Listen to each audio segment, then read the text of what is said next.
બહુ બધા બોરિંગ લેક્ચરનો મારો હજુ પત્યો હતો એટલે અડધી ઊંઘમાં હું ને મારો દોસ્ત આકાશ બહાર નીકળ્યા. પણ બહાર તો ધોધમાર વરસાદ વરસી રહ્યો હતો પણ મારા દોસ્ત ને ઘરે જવાની ઉતાવળ. અરે યાર, આ વરસાદ હવે જલ્દી બંધ થાય તો સારું છે, મેં કીધું. ચાલ ને લ્યા ફટાફટ આજ તો પલ્લીને જઈએ ઘરે, આકાશ બોલ્યો. પણ આવા વરસાદમાં જવાય નહીં, બીમાર થઈ જવાય. શાંતિલાલને યાદ કર અને ઊભો રે ચૂપચાપ, મેં કીધું. પણ એ માને તો પાક્કો દોસ્ત શેનો, એટલે એની જીદ સામે મારે જ માનવું પડ્યું. એટલે અમે બે ભીંજાતા પાર્કિંગ સુધી પહોંચ્યા. ત્યાં સુધીમાં મારા તરફથી એના પરનો ગુસ્સો ગાળો દ્વારા ઠલવાઈ રહ્યો હતો. પણ એ સાલો એની મસ્તીમાં જ હતો, જાણે મારા બોલવાની કોઈ અસર નહોતી એના પર. હવે તો અમે પૂરેપૂરા પલ્લી જ ગયા હતા એટલે રાહ જોવાની કે ઊભા રહેવાની કોઈ જરૂર હતી જ નહીં.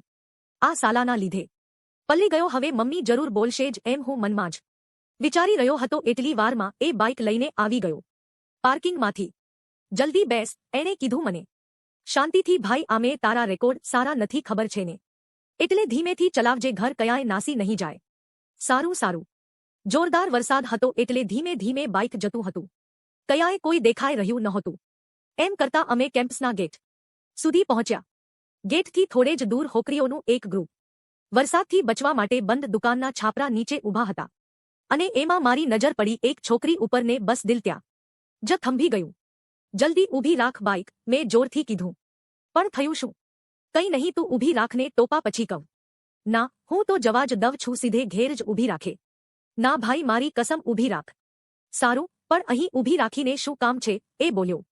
અહીંયા નહીં, હવે પાછો ચાલ ગેટ સુધી. અલ્યા તારા એ બહુ નાટક. એણે મને ગાળો બોલતા બોલતા બાઇક વળાવ્યું. અમે પાછા કોલેજ તરફ જવા લાગ્યા.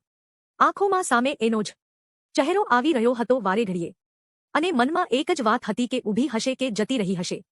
જતી રહી હશે તો કયા શોધીશ અને કદાચ નસીબ સાથ આપે ને ઊભી હશે તો શું કરીશ, શું વાત કરીશ એના જોડે. વરસાદ હતો એના કરતાં વધુ ઝડપી મારા વિચારો હતા અને જેમ જેમ એ દુકાન આછી દેખાશે લાગી હતી, દિલ જોર જોરથી ધબકવા લાગ્યું હતું, એકદમ એક્સપ્રેસ ટ્રેનની માફક.